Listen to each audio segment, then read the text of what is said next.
Salut, je m'appelle Cara et je viens de Los Angeles. Aimez et abonnez-vous à Aimer ça. Je vivais avec ma mère célibataire qui travaillait comme styliste pour des célébrités super connues. Son travail me fascinait et j'ai toujours rêvé de suivre ses pas. À l'âge de 17 ans, j'ai commencé à l'assister sur des plateaux de tournage. C'est là que j'ai rencontré Jake pour la première fois. Il travaillait comme constructeur de décors et, bien que nous n'ayons jamais parlé, j'ai toujours pensé qu'il était plutôt mignon. Un jour, j'étais en avance et je l'ai vu se débattre avec la toile de fond. Oh, voilà!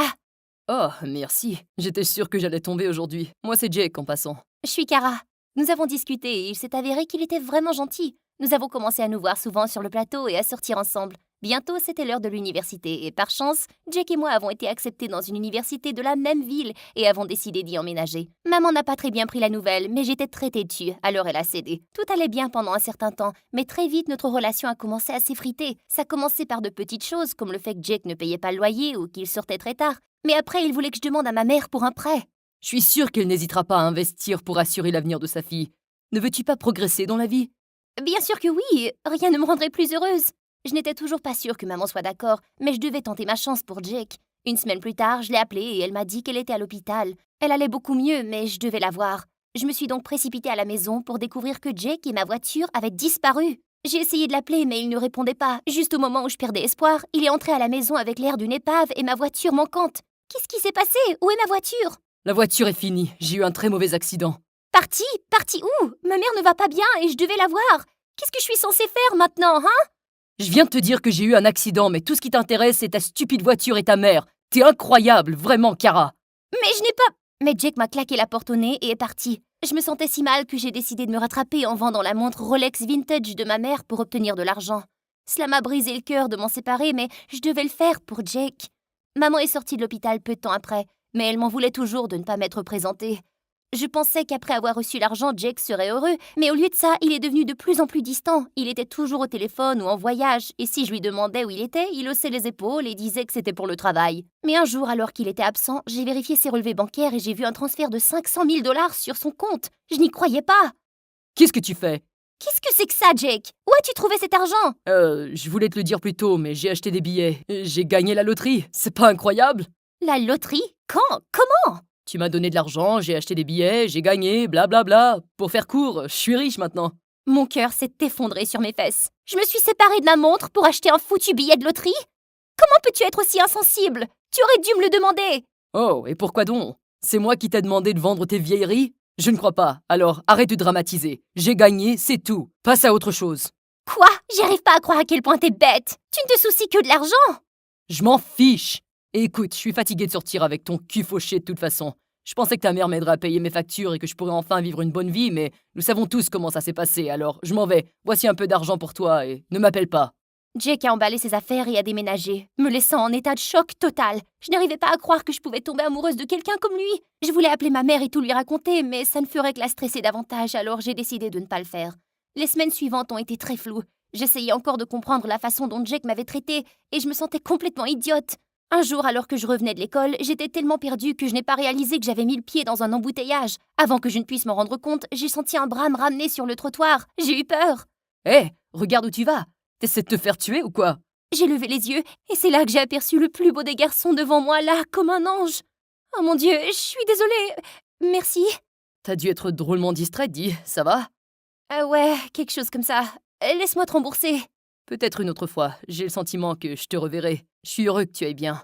L'étranger est parti et j'ai poursuivi mon chemin. Mais je n'ai pas pu m'empêcher de penser qu'il était étrangement familier. Le lendemain, j'ai décidé de sortir de ma torpeur et de me concentrer sur mes études. En arrivant en classe, j'ai découvert qu'on nous avait assigné des partenaires pour un projet. Et mon partenaire était le même gars qui m'avait sauvé la journée d'avant. Ce doit être le destin. Qui aurait cru que nous nous retrouverions si tôt? Waouh, je n'avais aucune idée que nous étions dans la même classe. Maintenant tu le sais, moi c'est Noah. Noé et moi nous sommes immédiatement entendus bien. Il était drôle, charismatique et m'était toujours à l'aise. Nous étions très bien ensemble et un jour, lorsqu'il m'a proposé de sortir prendre un café, j'ai accepté. Mais au moment où j'arrivais au café, j'ai entendu qu'il parlait au téléphone avec quelqu'un. T'as pas à t'inquiéter, je vais trouver l'argent pour l'opération de maman. J'y travaille en ce moment, tu le sais. Dès qu'il m'a vu, il a arrêté brusquement et a souri. Hé, t'es en avance. Pourquoi tu me regardes comme ça? Désolé. Pas de quoi. Alors on y va? Noah était très gentil, mais mon esprit partait dans tous les sens. Se pourrait-il qu'il me mente aussi pour m'utiliser? Mais pourquoi ferait-il ça? J'ai entendu dire que ta mère était styliste à Los Angeles. Hein? Comment tu sais ça? Tout le monde le sait à l'université. Elle est célèbre. Tu dois avoir de l'argent. C'est alors qu'une alarme s'est déclenchée dans ma tête. Et je lui ai dit Noah, c'était bien, mais je dois partir. Mais ton café. Une autre fois, peut-être. Je me suis retournée et j'ai couru aussi vite que j'ai pu, loin de Noah. Ma relation avec Jake avait été un désastre et je n'avais pas l'intention de répéter ça. Après ce jour, j'ai évité Noah à tout prix, même s'il essayait de me parler 1 million de fois. Il a même glissé des notes gentilles dans mon casier, m'a attendu à la cafétéria et m'a aidé avec le projet, mais je ne voulais tout simplement pas lui parler. Et puis un jour, il m'a rattrapée et a commencé à me parler. Ok, je ne sais pas te harceler, mais ça m'énerve vraiment que tu sois partie ce jour-là. J'ai besoin d'une explication. Tu m'en dois une. Je ne te dois rien. D'accord, détends-toi. J'ai manifestement touché un point sensible et je ne peux pas dormir en paix tant que tu ne m'auras pas dit ce qui ne va pas. Pourquoi tu t'en préoccupes? Parce que je t'aime bien, voilà. Je t'aime depuis le premier jour que je t'ai aperçu, mais tu as toujours l'air si occupée et distraite que je n'ai jamais eu l'occasion de te parler avant. J'ai regardé Noah et ses yeux bienveillants m'ont dit qu'il disait la vérité. Soudain, j'ai fondu en larmes et je lui ai tout raconté à propos de ma relation avec Jake.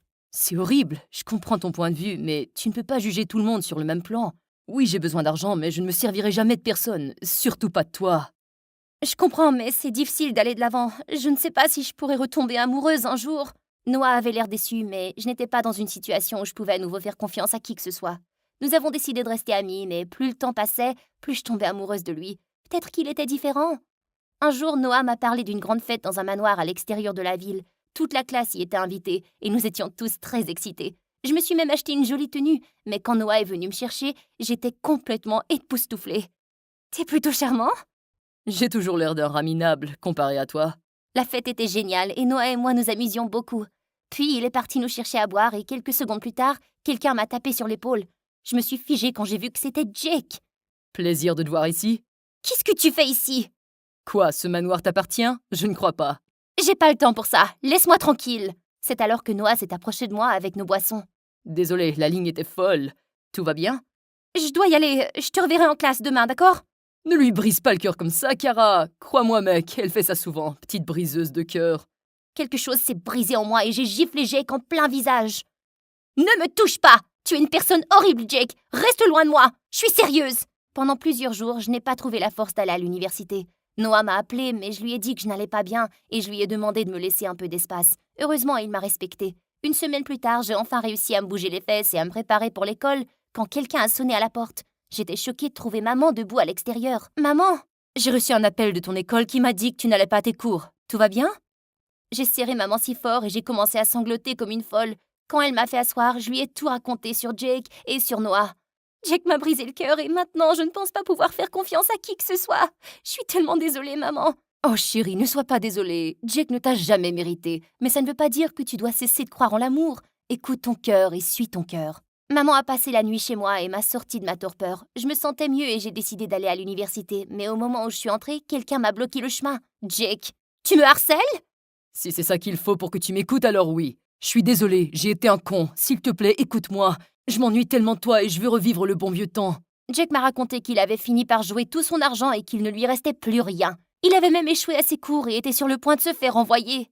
Je sais que tu m'avais dit d'être plus prudent et j'ai été idiot de ne pas t'écouter. Mais Kara, j'ai besoin d'argent, je suis en difficulté. Je ne crois pas que ce soit mon problème. Et tu as du culot de me demander de l'argent après t'être servi de moi de la sorte. J'arrive pas à le croire. Pense-y, Kara, tu sais que je suis intelligent. Tu ne veux pas vraiment te frotter contre moi. Fais ce que t'as à faire. Mais avant que je puisse bouger, il m'a attrapé le bras. Hé, qu'est-ce qui va pas? Laisse-moi partir! L'instant d'après, j'ai vu Noah débouler sur la scène où il s'est agrippé au bras de Noah et l'a repoussé fortement. Elle t'a dit de la laisser partir. Oh, c'est toi encore? C'est entre moi et elle. C'est bon, Noah, je m'en occupe. Écoute-moi bien, toi. Si tu ne pars pas maintenant, je te ferai virer du campus à coups de pied aux fesses et je mettrai un dossier d'harcèlement sur ton dos. Et tu connais ma mère, pas vrai? Elle connaît des gens qui pourraient te mettre en prison pour un long moment. Alors, mec, tu vois où je veux en venir? Mais nous sommes censés être ensemble. Nous avons une histoire. Exactement, c'est de l'histoire. Et tu sais à quel point l'histoire m'ennuie. Maintenant, va-t'en avant que je rende ta vie misérable pour toujours. Sur ce, son visage est devenu rouge et il est parti immédiatement en claquant la porte. Waouh, c'était intense. Désolée, on dirait que je t'ai mêlée à mes problèmes encore une fois. Que puis-je dire? Les problèmes me trouvent. Non, Noah, j'aurais dû faire attention à tes sentiments. J'ai laissé mon passé définir mon présent et je n'aurais pas dû faire ça. Je sais que... Chut, je ne me soucie pas de ton passé. Ce qui m'intéresse, c'est ton avenir, et je me vois bien dans ton avenir. Est-ce que t'es d'accord? Et en passant, les billets de loterie ne m'intéressent pas. Haha, très drôle.